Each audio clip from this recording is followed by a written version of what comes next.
बदलते मौसम के साथ बीमारियों ने लोगों को घेर रखा है। शायद ही कोई ऐसा घर हो जिसमें बीमारियों का डेरा ना हो। और इस वक्त जो सबसे बीमारियां आम चल रही हैं वो डेंगू, मलेरिया, चिकनगुनिया। अब इन तीनों में फ़र्क क्या है, इसका सिम्टम्स क्या है और इसका बेहतर इलाज कैसे होगा, इन्हीं बातों को जानने के लिए हमारे साथ चर्चा करने के लिए KGMU के वरिष्ठ चिकित्सक डॉक्टर के सौलानी जी हैं। सर, मौसम चल रहा है ये जो फीवर का, अब इसमें आदमी को समझ में नहीं आता है कि डेंगू क्या है, मलेरिया क्या है, चिकनगुनिया क्या है, मगर मुख्य रूप से ये तीनों बीमारियां होती कैसे हैं? होती देखिए तीनों मच्छर काटने से हैं, क्योंकि ये सीज़न इस बार बारिश भी बहुत है। आपने देखा सितंबर में लेट हुई तो क्योंकि बारिश के बाद मानसून में मच्छर से जो बीमारियां फैलती हैं वो ज़्यादा बढ़ जाती हैं, तो इसीलिए तीनों बीमारियां मच्छर काटने से होती हैं। तो इस समय हम इसका प्रकोप ज़्यादा देख रहे हैं। अब डेंगू भी इस समय ज़्यादा है, चिकनगुनिया भी काफ़ी लोगों में फैला हुआ है, जैसा आपने कहा, कुछ मलेरिया के केसेस भी आ रहे हैं। अच्छा, तीनों में ख़ास बात है कि तीनों में बुखार ज़्यादा होता है। तीनों बीमारियां बुखार के साथ होती हैं। इसमें तेज़ बुखार हो सकता है, हालांकि मलेरिया में ज़्यादा जाड़ा लगता है। तो शुरुआत में ये कहना मुश्किल होता है कि मलेरिया है, डेंगू है या चिकनगुनिया है। और डेंगू चिकनगुनिया के लक्षण भी मिलते जुलते हैं। ये बात ज़रूर है कि चिकनगुनिया में जोड़ों में दर्द बहुत ज़्यादा होता है, इतना ज़्यादा होता है, सूजन आ जाती है कि लोग चल फिर भी नहीं पाते हैं।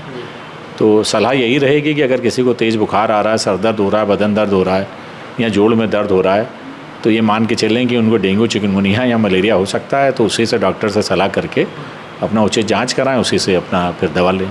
सर, शुरुआत में जैसे बुखार आया पहले दिन दूसरे दिन, तो क्या ट्रीटमेंट होना चाहिए? क्या सीधे अस्पताल जाना चाहिए या अपना कोई ऐसी दवा जिसको आप बताएंगे कि हाँ ये 1-2 दिन तक खा सकते हैं? उसमें ये होता है कि आमतौर पे पहले दिन बुखार आया तो अस्पताल जाने की ज़रूरत तो नहीं रहती है। बुखार तेज़ ज़रूर रहता है तो सुरक्षित दवा सबसे ज़्यादा ऐसे बुखारों में पैरासीटामॉल मानी जाती है, क्योंकि डेंगू चिकनगुनिया में अक्सर देखा गया प्लेटलेट भी कम हो जाते हैं। तो कोई और दर्द निवारक दवा का आप सेवन कर रहे हैं तो उससे प्लेटलेट कम होने के चांसेस मतलब ज़्यादा हो जाता है कि प्लेटलेट ज़्यादा कम हो सकता है। तो सबसे सुरक्षित दवा पैरासीटामॉल है, जो कई नाम से मिलती है। 500 मिलीग्राम या वज़न ज़्यादा है तो 650 मिलीग्राम दिन में 3 या 4 बार लें। एक चीज़ का ये ध्यान ज़रूर रखें कि ऐसी बीमारियों में भूख भी कम लगती है, तो आमतौर पे आदमी खाना पीना भी कम कर देते हैं। तो कम से कम पानी या लिक्विड डाइट जो भी है, दाल का पानी, सूप, जूस, इलेक्ट्रॉल वगैरह, उसका सेवन भी 1.5 से 2 लीटर कम से कम वो दिन भर में करें, ताकि बुखार ज़्यादा होने पे पानी की मात्रा भी ज़्यादा, मतलब शरीर को आवश्यकता भी ज़्यादा पड़ती है। सर, अगर बात करें कि डेंगू है या मलेरिया है या चिकनगुनिया है, तो ये कितने दिनों में पता चलता है? जैसे टेस्ट कराने के बाद या कितने दिन के बाद टेस्ट कराना चाहिए आमतौर से? आमतौर पे ये कि बुखार के दूसरे तीसरे दिन लोग टेस्ट कराते हैं। उसमें देखिए मलेरिया की जांच तो अब आप किसी भी समय बुखार के करा सकते हैं, क्योंकि अब नई तरह की जांचें आ गई हैं जो मलेरिया पकड़ सकती हैं। डेंगू की जांच भी जल्दी आप कराएंगे तो पकड़ में आ जाएगी। यहाँ चिकनगुनिया की जांच का सवाल है तो चिकनगुनिया की जो आम जांच है, जो IgM IgG एंटीबॉडी जांच हम कहते हैं, वो यूजुअली 5 से 7वें दिन पॉजिटिव होती है बुखार आने के। तो शुरुआत में अगर आप ये जांच करा ले रहे हैं एंटीबॉडी वाली तो वो नेगेटिव आती है, तो लोग कहते हैं डेंगू भी नेगेटिव है, चिकनगुनिया भी नेगेटिव है। लेकिन अगर यही चिकनगुनिया की जांच अगर 7-8 दिन बाद कराएं बुखार आने के तो पॉजिटिव हो जाती है। तो यहाँ ये ध्यान रखें, डेंगू की जाँच और मलेरिया की जाँच तो जल्दी पकड़ सकते हैं आप जाँच करा के। डेंगू की जाँच पॉजिटिव आने में थोड़ा टाइम लग सकता है। और डेंगू में जोड़ों में दर्द बहुत होता है, इतना ज़्यादा होता है, सूजन भी हो सकती है मरीज़ को। तो ध्यान यही रखें कि मरीज़ खा पी रहा है अगर और ज़्यादा समस्या नहीं है तो घर पे ही रह के उसका इलाज कराना ठीक रहता है। सर, जैसे आपने खान पान के बारे में बता ही दिया लगभग, क्या खाएं क्या ना खाएं। सर, अगर बात करें बच्चों की तो वो जंक फूड बहुत ज़्यादा लेते हैं सर, फास्ट फूड पे ज़्यादा निर्भर करते हैं, तो ऐसे में सर वो और ज़्यादा खतरनाक हो जाता है क्या? खतरनाक ज़्यादा इसलिए हो जाता है कि ये सब खाने से देखिए शरीर में कुछ, क्योंकि पोषण पूरा नहीं है तो कुछ विटामिन की कमी होती है, प्रोटीन की कमी होती है, तो उससे इम्यूनिटी तो थोड़ी गड़बड़ा सकती है। अगर खान पान सही है आपका तो उससे विटामिन मिनरल तो शरीर की इम्यूनिटी मजबूत रहती है। लेकिन जैसा मैंने बताया कि अगर बच्चा खा पी नहीं पा रहा है या उसको उल्टी बहुत हो रही है, पेट में दर्द हो रहा है, किसी मरीज़ को अगर खाने में दिक्कत हो रही है या तो वोमिटिंग उल्टी ज़्यादा होने से या पेट में दर्द होने से, ऐसी अवस्था में अस्पताल से ज़रूर सलाह करनी चाहिए, क्योंकि ऐसे मरीजों को फिर भर्ती करके हम लोग को IV फ्लूइड्स या जिसको आम भाषा में हम लोग ग्लूकोज या सलाइन कहते हैं चढ़ाना पड़ सकता है। क्योंकि डेंगू वगैरह में देखा गया है कि तीसरे चौथे दिन BP कम होने की संभावना भी ज़्यादा हो जाती है। तो यहाँ ध्यान योग्य यानी बात ये है कि जब आप पूछ रहे थे अस्पताल में मरीज़ को भर्ती करना है कि नहीं करना है, तो ऐसे मरीज़ जो बिल्कुल खा पी नहीं पा रहे हैं, जिसको पेट में दर्द हो रहा है, जिनको उल्टी हो रही है या जिनको अगर डेंगू में प्लेटलेट कम होने से कहीं से ब्लीडिंग हो रही है, तो ऐसी अवस्था में मरीज़ को तुरंत अस्पताल भर्ती करना चाहिए ताकि वहाँ उनका उचित इलाज या उचित दवा दी जा सके। सर एक सवाल है गर्भवती महिलाओं के लिए। सर गर्भवती महिलाओं को अगर डेंगू या मलेरिया जैसी बीमारी होती है तो उनके लिए क्या दिक्कतें बढ़ जाती हैं, और अगर ट्रीटमेंट की बात करें तो क्या दवाओं में कुछ अलग तरीके से? ये बिल्कुल बहुत महत्वपूर्ण सवाल है, क्योंकि गर्भावस्था के दौरान आप सारी दवाइयों का सेवन नहीं कर सकते हैं, क्योंकि कुछ दवाइयाँ ऐसी हैं जो बच्चों को भी नुकसान पहुँचा सकती हैं। और ये भी बहुत ज़रूरी है कि यही बीमारियां गर्भावस्था के दौरान गंभीर रूप धारण कर सकती हैं। जैसे मलेरिया अगर गर्भावस्था के दौरान हुआ है तो उससे कई कॉम्प्लिकेशन हो सकते हैं।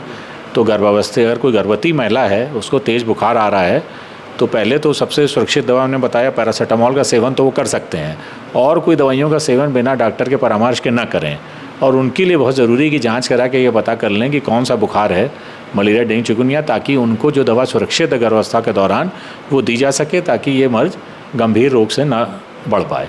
अच्छा सर, सवाल ये कि जैसे ये मौसम जब शुरू होता है, जब क्लाइमेट चेंजेस होते हैं, तब ये सर ज़्यादा देखा जाता है। तो आम आदमी जिसको अभी तक बीमारी नहीं हुई, तो वो ऐसी क्या डाइट ले, इम्यूनिटी को सर कैसे मजबूत रखे, और आसपास का कैसा वातावरण रखे जिससे वो उसको बीमारी हो ही ना? सबसे महत्वपूर्ण बात यह कि आसपास के वातावरण में साफ़ सफाई रखें, जहाँ मच्छर न पनप पाएँ। दूसरा, घर में कहीं पानी न जमा होने दें। अक्सर उन्होंने देखा घर में गमले हैं, टायर है, कूलर है, या कोई बाल्टी, टूटा फूटा बर्तन छत पे पड़ा है, या एसी लगा है, तो वहाँ सब पानी जमा होने लगता है। सबसे महत्वपूर्ण काम ये है कि ये डेंगू और जो चिकनगुनिया का मच्छर है, ये पानी में पनपता है, स्वच्छ पानी में, तो उसको ज़रूर खाली कर दें। एक और महत्वपूर्ण बात है कि ये मच्छर सुबह और शाम को ज़्यादा काटता है, तो हमेशा ये कहा जाता है बच्चों को स्कूल ही भेज रहे हैं या आप भी निकल रहे हैं तो पूरी आस्तीन की कमीज़ पहनिए, निक्कर ना पहन के, शॉर्ट्स ना पहन के, पतलून या ऐसे कपड़े का इस्तेमाल करें जो पूरी टांगें ढके रहें आपकी। चप्पल ना पहने, जूते मोजे पहन के निकलें, क्योंकि जितना आपका शरीर का भाग खुला रहेगा मच्छर उतना ही वहाँ आपको काट सकता है। और ये भी कहा जाता है अगर बहुत सारे आसपास के इलाके में मच्छर हैं तो कोई ऐसी मच्छर रोधक क्रीम या मच्छर रोधक, अब कई सारी चीज़ें आ गई हैं, उसका इस्तेमाल करें ताकि मच्छर काटने ना पाए, क्योंकि मच्छर काटने से होता है ये।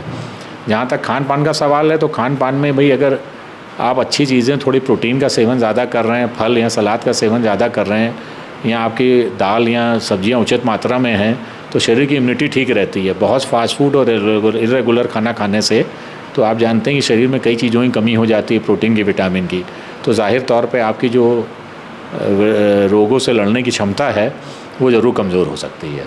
तो घर का खाना खाएं और प्रोटीन की मात्रा थोड़ी ज़्यादा रखें, उचित मात्रा में फल और सलाद का या सब्जियों का सेवन भी करेंगे भाई। ठीक है सर, शुक्रिया बातचीत करने के लिए। तो ये थे हमारे साथ डॉक्टर के सावलानी, जिन्होंने बहुत ही आसान भाषा में बताया कि डेंगू, मलेरिया, चिकनगुनिया क्या है और इसको बचने के लिए क्या करें, और यदि अगर आप इस बीमारी की चपेट में आ जाते हैं तो उसके बाद क्या करें। आपने सुना, तो हम यही उम्मीद करते हैं कि डेंगू से आप खुद भी बचेंगे और अपने परिवार वालों को भी बचाएंगे। वीडियो जर्नलिस्ट आयुष के साथ फरीदुल हसन, द लीडर हिंदी, लखनऊ।